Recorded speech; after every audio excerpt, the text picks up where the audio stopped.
understanding your players, reading your players, knowing, we stress to them, analyze your table, know who the aggressive players are. So like, and then we'll have me or one of my fellow pros or whatever. We usually have one or two of us sitting at each table, and one of us will play like the aggressive maniac, and another one will play like super tight, like you're supposed to. And like we have Deep Stacks live camp coming up, and we're going to have like a World Series of Poker primer, in which if you happen to make a final table from one of our Deep Stacks courses, you get your buy-in back for that tournament, and if you happen to win it, you get a $10,000 Wow. to the World Series of Poker main event. Beautiful. Good to know. Mike Matusow will take your chips right there. All right, Mike, well, it's time to put you on the clock. Right now, the leader of our on-the-clock event that we have every week on the show is Trishelle Canatella. I cannot tell you how many she has right, but I can tell you this. You have 60 seconds to answer as many questions as you possibly can. If you don't know the answer, or you choose not to answer, you can just say fold and go on to the next question. Very important. The person who answers the most questions correctly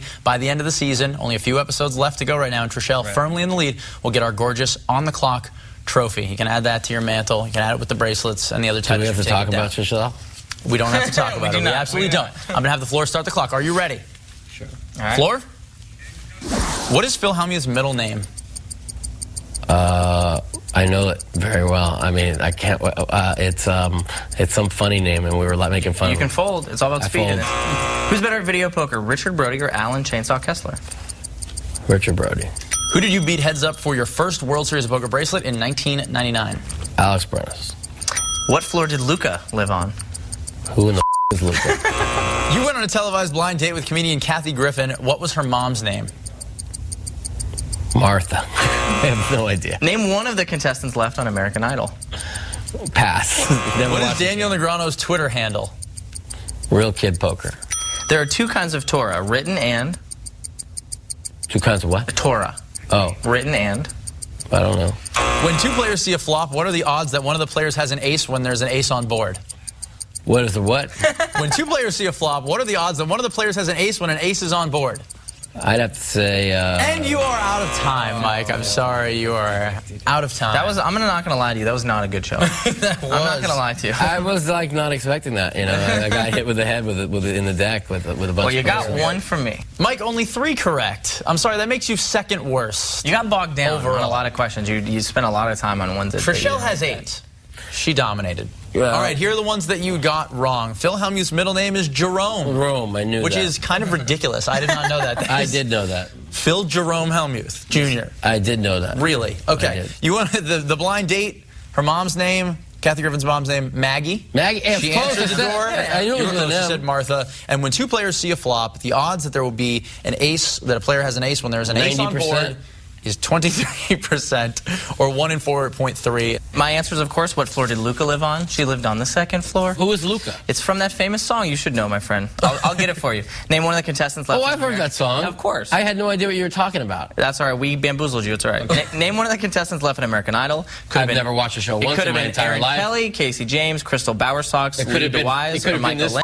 It could have been this guy here. This one you should have gotten. Could have been you. You could have been on American Idol. I have no idea. These are some tough questions. You run about as well at On the Clock as you do in... And we have one final one. There are two kinds of Torah, written and... You should have got this one. I had this one. Written, no, you missed it. I know I had it, though, but I didn't know Well, that means nothing. I have $1 million, but it's nowhere to be found. It doesn't count. Oh, I have that, too. It's written and Jerome. You had that one right on the tip of your tongue. It's written and Jerome Torah. All right, Mike, thanks. Thanks. When we come back, we talk to poker mindset coach Sam Chauhan right here on Poker Tonight. Poker Tonight has been brought to you by UB.net. Raise, stack, own. Welcome back to Poker Tonight. He first gained major attention by getting Antonio Esfandiari focused for a big main event run in last year's World Series of Poker. Now his client list and their accomplishments are rapidly growing. Joining us in studio is poker mindset guru Sam Chauhan. Sam, thanks for being here. Thank you for having me here. Now, a lot of people might not know what that even means, poker mindset coach. What is it that you do, and how did you get started? Well, what I do is I try to build somebody's inner self, their inner core. So if their inner core is really strong, it doesn't matter what happens in the external world. It doesn't matter if they have downs in their lives. They can snap right back from it. Or they have some bad beats. It's not that they go in and they're like, oh my God, what do I do now? And then they blow all their chips. They're able to bounce back a lot better. So what I do is I try to create a real strong inner core where nothing affects them. And how does it work for poker exactly? What does it do specifically for poker players? Well, I think first thing is that I don't teach any poker strategies. So what I do for poker players is really no different than what I do for MMA fighters. So what I do is I get them to really understand themselves, understand the psychology of making sure that you do have confidence, not just external confidence. External confidence is where you're just like, yeah, I'm good, but inside you feel totally insecure. Right. That's how most people are. It's truly believe from the inner self that you are good enough to win this field, not going into something, oh, I just never win. When you start having doubts, your thoughts are, well, your thoughts are steering wheels of your life. Your thoughts are. But many people don't know what to do when their thoughts go the wrong direction. How do you stop that? So here's a technique that everybody can use at home. If you hold your breath as long as you can, every single thought in your brain will disappear, except that I need to breathe. That will interrupt the pattern right away. Or you see many people wear rubber bands on their wrist. Many poker players wear rubber bands today.